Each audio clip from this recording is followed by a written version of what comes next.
me on the show today is Mr. Mathew Forrest, MH Forrest. He is the founder and the CEO of It's Global. It's a UK-based copyright licensing company. The first part of this interview is going to be based on discovering Mr. Mathew business adventures. So would like to start with the first question. Okay, Mr. Mathew, can you tell us about yourself? Sure. Well, thank you for having me on the show. So my name, as you say, is Mathew Forrest, or MH Forrest. I guess I wear many hats. That's probably because family-wise, my mother's side is business and sort of arty. My father's side is very academic, head mistresses. My father was head of science. We even had the ex-chief of the MI5, as in the very most senior position of MI5 in the family. So I have, like, from my perspective, I guess that means I have like a right brain, left brain. So I started off in financial services. So I'm qualified with the FPC 123 CMAP and ACAI qualifications. Also, I studied audiology, studied mathematical sciences, so quite academic and scientific, although I never pursued any of those. I didn't even complete actually the mathematics one. Went into work instead of stuck in education. But it was obvious from an early stage that I was an entrepreneur. So I was an entrepreneur from a very early age, and an inventor. And after a time of understanding and getting to understand intellectual property, non-disclosure agreements, management contracts, etc., it meant that I was able to marry the understanding of licensing and franchising with invention. So I have many patent applications, but not everything is patent-based. There's many innovations where it's a business opportunity that is done differently. Because as an entrepreneur, when someone says, this is the way we've done it for 50 years, that's like a red flag to a bull for an entrepreneur, because just because you've done it that way doesn't mean it's the most efficient. So I'm fairly good if you put a position or a situation that needs solving, I've been able to think outside the box. And I guess that's probably my biggest asset. So as a result of that, I've got multiple businesses over everything from record labels, sub-labels, and artists, artist management, events, various brand of different events, property into everything from casino concepts to beach club concepts. Interesting, Mr. Mathew. So interesting. So would like to moving on to the next question. Like, why do you prefer to be called an off-grid entrepreneur? An off-grid entrepreneur. Like, that is one of the things that caught my attention when I was, reading about you. Sure. The reason some people refer to me as that is because I literally live 99% of my time away from my hometown, my homeland, my home country. I got the bug actually when I sold a shareholding and was paid by a managing director exiting a company when I was pretty young, and I went around the world for 12 months. So it enabled me to experience different cultures. It enabled me to experience different opportunities and have time to invent. And I got the bug, and therefore I've kind of been such a person. Now, it doesn't mean to say that if you don't like traveling, you can't have the same entrepreneurial skills, but it does mean that for in particular, the being off grid is as important actual accumulation of success, if you want to call it that. Yeah, interesting. What seems to me is, when you describe yourself as an off-grid entrepreneur, like, it kind of suggests, it kind of has this connotation of someone who does not, conform to the conventional, tradition. Like, you're not, in terms of your business outlook, in terms of your orientation, that is completely different. When you're off-grid, like, literally, it means you're different. And that is something that I consider to be, that I find really fascinating. Okay, so would like to really delve into your career. How did you start writing? How did your writing career begin? And what especially inspired you to write The Meaning of Life?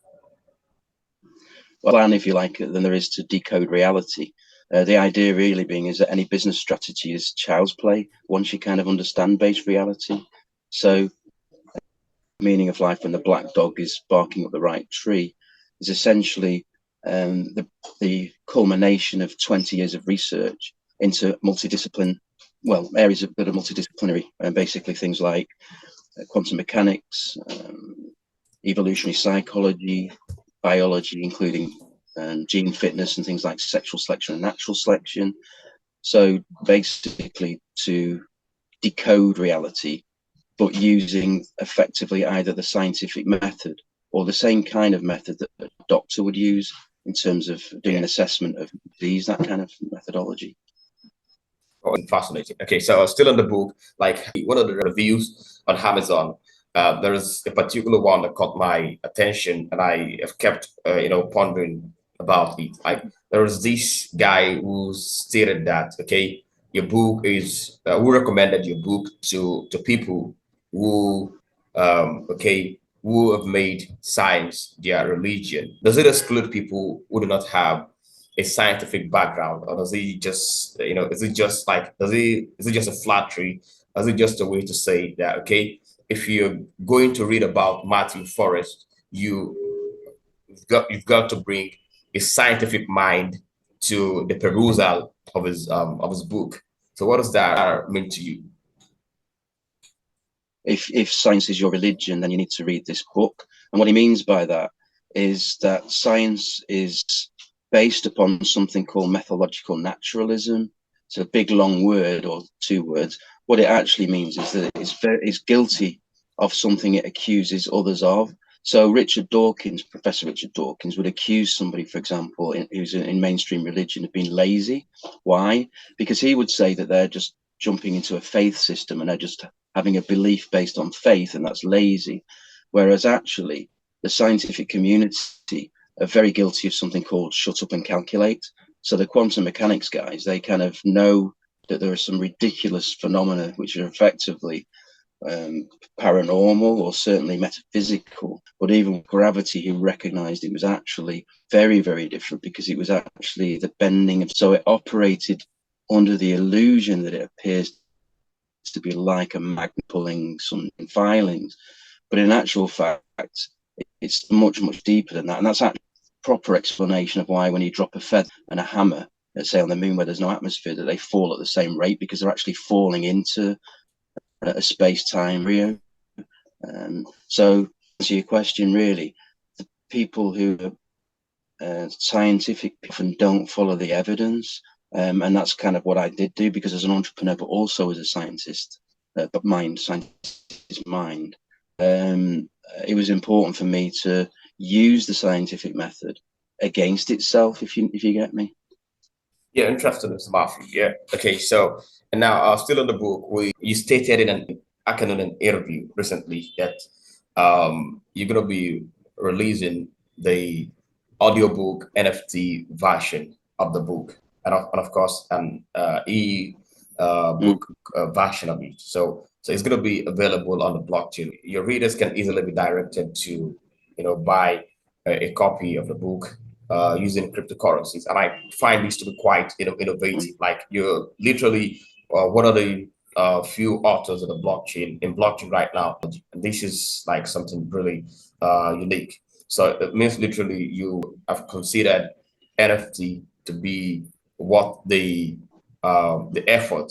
So so I'm going to ask you a question about how you came to embrace NFT as a technology. You have this passion for trying out new things, and this is something that I would like to know. How did you come to learn about NFT? It's what's on the radar, so I know things, whether it be Neuralink and to do with the potentiality for curing mental illness issues through Neuralink, even though it's very invasive. So any kind of new technology, or I have my own opinions. Potentiality for cures for cancer, potentiality for cures of mood disorder, which is crypto, and is aware of how it worked, how it operated, its deregulation, the energy burning that it takes place, the pluses and minuses. The minus is the fact that it's used as a selfish gene element within the human race of what's effectively a Ponzi scheme, fiat.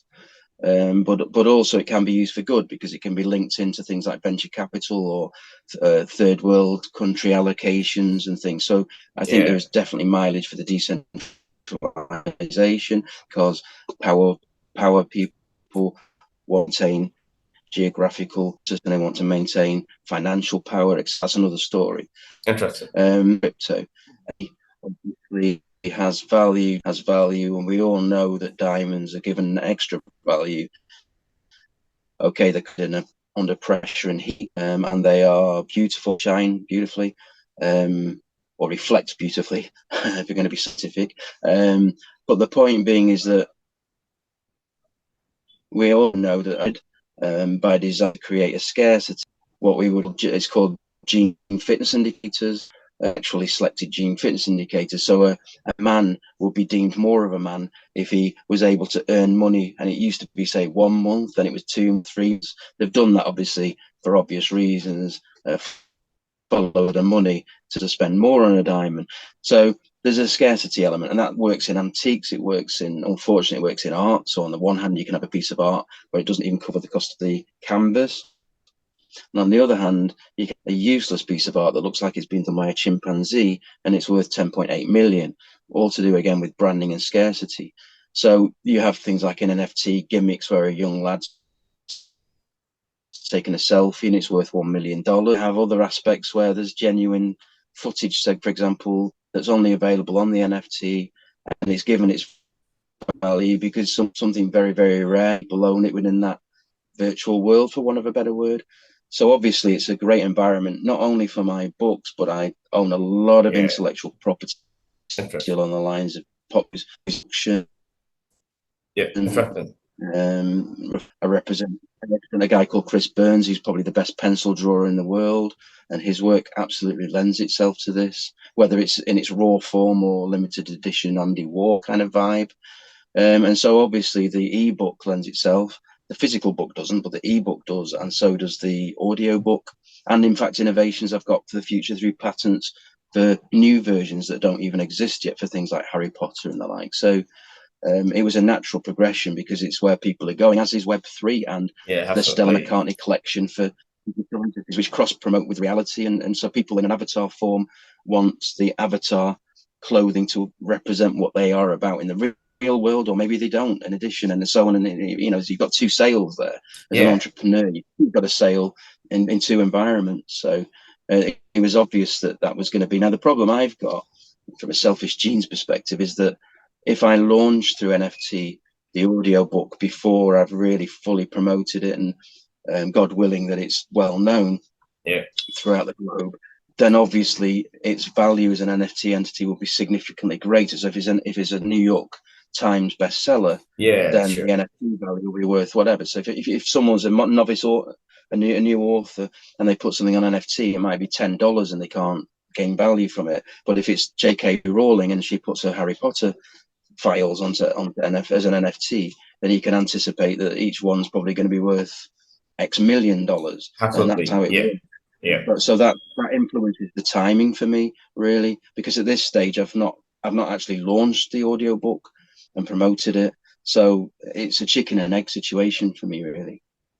Yeah, interesting for Mathew. Yeah, it's really interesting to see how you try to leverage blockchain technology. This is the first of its kind stuff. Like, you know, we've not had, you know, a prolific author leveraging blockchain technology to support his writing career. Well, okay, so I can only wish you the best of luck. So, what are your expectations from all of these? Like, when you have your book minted as an NFT, do you want to build community, or you want to build a fan base? Okay, within the crypto community, like, are you looking at committing fully to this adventure? Yeah, well, the first thing is that the first book is actually quite difficult. It's probably pitched somewhere between A Brief History of Time. It's probably slightly easier than that, and maybe Selfish Genes by Professor Richard Dawkins. So out of the series or the franchise of books, it's actually the one that's launched is the most complicated one. Even for native English speakers, it will be complicated. So it might only be that between 10, 15, 20% of people, it's going to be accessible for them. Whereas the book 2 is nearly completed. That's the same. That's actually the conclusion element, really. It goes into more detail. It's already concluded from book 1, but it's more evidence, and it goes a little deeper, because it's called, the first book's called The Meaning of Life When the Black Dog is Barking Up the Right Tree. And the second one is called The Meaning of Life Up the Rabbit Hole, rather than down the rabbit hole, which is the norm, because it's to do with the singularity and how that actually works. So it's quite complicated even as a concept in itself. Now, there's a 2 series called The Simple Truth, The Meaning of Life, which is actually an edited version, which is very, very more accessible to the masses. So you're probably looking now at 25% possibly if there's someone that reads or listens to audiobooks. But I've also concluded and finished a movie trilogy, which also will go on NFT, both the scripts and ultimately the movies, or the series will, of course. And these are called The Meaning of Life, obviously, but what the initial one's called The Enlightenment, the second one's called God's Dice, and the third one is called Exit Strategy. And it basically, in allegory terms and in sort of James Bond-like fashion versus the Matrix versus Inception, communicates this. So now we're looking at maybe 50% or plus, especially if you had routes to market very different from conventional routes to market, maybe even different from Netflix. So you've already got from the cinema to Netflix, but potentially you can look at different models that they still have to give value to it. Otherwise, if you gave it for free, I don't think it would be valued in itself, but whereby there is a transaction that they do give value to it, but that things like sponsorship, for example, can carry most of the weight. And in which case you can actually penetrate 50% of the global population with this.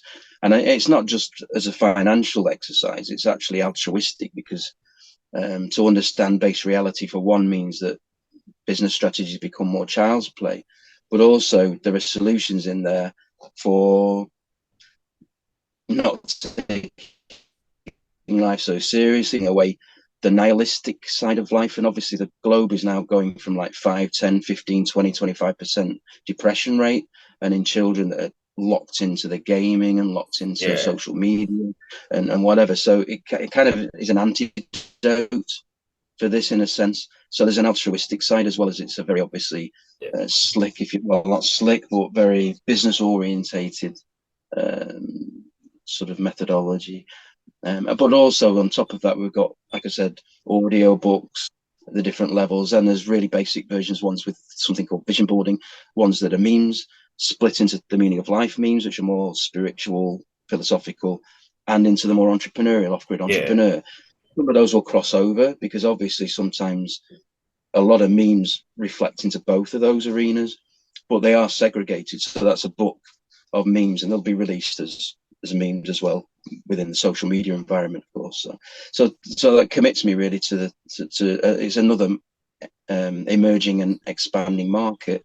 So also blockchain can be altruistic, and assist out. But what I will do is I'll create the problem.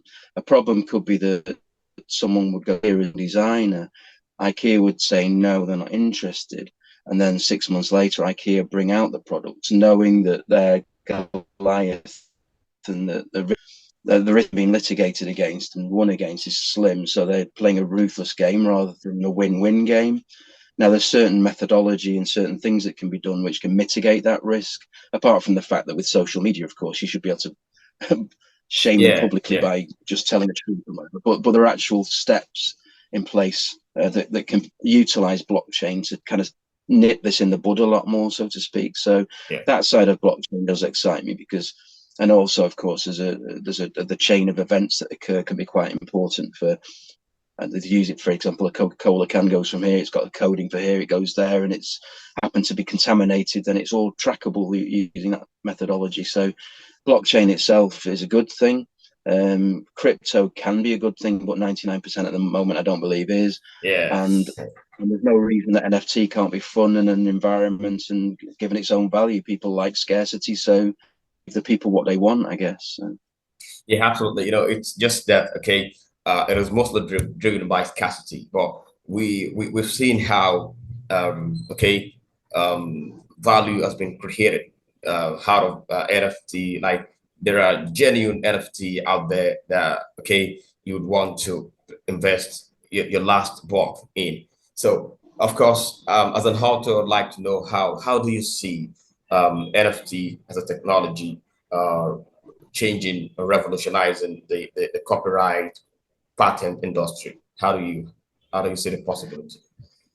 I've not really sat down and contemplated how it would impact it, because for me, it is just another world. I mean, in theory, if it's not well regulated, it could be a world, in fact, where there is a lot more infringement of people's rights. Because Infringement of, yeah, fleet, intellectual fleet, property. Yeah, sure. fleeting is, yeah, I've written a patent called copyright capture, which is actually about enhancement of royalties for people because they're getting ripped off in the normal world heavily. And hopefully companies like the PRS and potentially PL and equivalents and publishers and governmental organizations will buy into it by obligation, because if they don't, they're ripping off the people. Absolutely. It could even be like Dolly Parton, for example, should be entitled to a lot. I mean, it's a bad example because she's already very rich, but she should be entitled to a lot more than she's getting. And this will get round that issue. So this is already difficult to police within the normal environment, especially with digital technology. I mean, what's happened in the music industry, which I guess is where I fit into it because I'm a entrepreneur that looks at other angles to 360 make money, is that a value of a cup of coffee might be €5, €6 or dollars or pounds, and it's a once-off experience, whereas a piece of music will cost me something like, it could be £10,000 in terms of instrumentation occurring there, producers, singers, work for hire on the singers, and then also some royalty agreements. And then you've got to look at pop music videos. Now, what happens is that people don't value that so much anymore. They value music, and they always will do, but they don't value that as an entity. So they will not even pay 49 cents or 49 pence or whatever. And they get a repeat experience, which you don't from a coffee. So the kids will pass it free of charge to each other, with obviously no respect for the rights of the singers, the rights of the record label, the rights of the producers and remixes and whatever it is. That's just put, it's just like ignored, because obviously selfishly they just want to enjoy the music. Now that doesn't mean you can still make money out of live, out of merchandise, out of sync licensing, gaming, whatever. There's other routes to market, but it's also very unfair because there's a lot of hard work. I mean, it can cost you £500 just to master what's called like a WAV master, which most people won't even know about. When you've finished it, it's like a polishing off effect that looks at the frequencies and whatever. Abbey Road Studios. Yeah, so I was just saying that I'd continue because it broke slightly. So someone could be at 3 a.m. listening to Culture Club, Do You Really Want to Hurt Me? And in theory, that could ping up an infringement because they're listening to it. Okay, it's Mr. a Mathew. download of an MP3. Yeah, Mr. Mathew. Okay, we have just 10 minutes to the end of the show. So right now, we've got the last questions. How do you maintain work-life balance? It's a very strange, I have a very strange life in that respect, because I can take time out and travel the world and don't do any work other than just absorb opportunities and meditate and whatever. And say, go around the world for 12 months doing photography and photography of people or of lands or whatever, landscape photography. So photojournalism, I guess. But so I go from one extreme to another in some respects. When I'm kind of on with multiple projects, then it's, instead of a 4-hour work week, as in Tim Ferriss, it's like a 4-hour sleep week. So literally sort of depriving myself of sleep. I don't know whether it's a blessing or a curse, but I can live off 2-3 hours sleep per day if I need to do, when there's a project that requires it, for multiple days at a time, when most people perhaps fall asleep at the wheel. I think I'm quite lucky in that fact that, because I've got a very strong team behind me of like 100, 200 international global consultants and some of the best producers and whatever, the better they are, the less work I need to do. In fact, it can take care, it evolves as an entity. They know what the mission is themselves. My version of what the mission is their own. And it evolves as an entity and an animal in its own right. So the more it does that and the more proactive they are, the least I will engage in it. So it will always be a very, very mentally time-consuming and energy vampire system, of course. But there's something called distress and something called eustress. Distress is bad for the system, and it's bad, Absolutely. Yeah, it is. Yeah, and eustress is a positive thing. So usually I'm in eustress. And ironically, I'll tell you this, that I get very little stress from the business. I get huge amounts of stress from things like PayPal stealing money, things like Santander not returning calls and putting you on hold for 3 hours. And I won't name them all, but because I've recorded some of these, I think the public domain itself should be the judge and jury. But these have actually caused me 10 times more stress than operating 100 entities of business, you see. So, but I'm not the only one who has to face that. I just happen to be perhaps a little unlucky that I've had about 15 such cases within. I even have the pardon the French, had my 007 mobile phone number hacked, and they've gone in and taken the PAC code and removed it across to another where it's ring fenced. Have lost my number, which is basically the WhatsApp to all my contacts. I've had my Facebook hacked and 4,000 friends disappeared, and I've taken over a year and a half. I've still not got it back. So these cause me more stress than the business. It's funny. Well, so Mathew, it's okay. You've had an eventful career as a businessman, an entrepreneur, and of course as an inventor. So it was great to have you on the show. Do you have any parting words before we finally draw the curtain? Yeah, all I would say actually is that part of the off-grid entrepreneur is the fact that I've created the IP off-grid as well. So not only am I off-grid, but all my IP is off-grid. You'll find little bits of release of certain songs that are out there, like Promise Me by Mathew Huxley, my producer name. But we've got a bank of hundreds of songs, which are all kind of there ready and waiting. And likewise, for a long sat on many inventions for a long time, copyright for photography for a long time. And there's a reason for that, because I wanted to strategically move all the pawns forward rather than create a cash cow and then emerge from a cash cow and spin out thereafter. I specifically wanted to play 5D chess where everything emerges and they cross-pollinate. So for example, if there's a global beach club, it won't be a normal beach club because it's got mass vertical integration. What that means is the speakers by us, the cocktail invention is by us, and it's so everything cross-pollinates, and they're also franchisable inwards and outwards. There's concessions inwards, but as part of the big franchise and separately. So all of this has been off-grid, not just my lifestyle, but actually, and there's reasons I won't go into for doing that, not just because it's exciting to kind of do it that way, but there's actual strategic reasons for this, which I won't really go into. But it means basically that I guess at the point at which I push all of this, I may maintain a life of off-grid entrepreneurialism, but as a brand and sub-brands, then that they won't be off-grid anymore in the very near future. So. Well, thank you for having me on the show. It's been excellent. Okay, one last thing. Can you tell us your website so that our audience can perhaps have, can visit your website to see some of your works, and then we'll kind of have to give them a direction as to how to get your book on Amazon. Yeah. Okay. Well, there's a number of websites, so I'll just give you the three headline ones. So the key one is effectively itza being itza.global. That's the kind of portal, if you like. And then we've got www.mhforrest.com. There's two R's in Forest, so it's mhforrest.com. It was great to have you on the show, Mr. Mathew. Do have a nice day, and thank you for joining us. Thank you. Bye-bye. Time. Bye. Bye.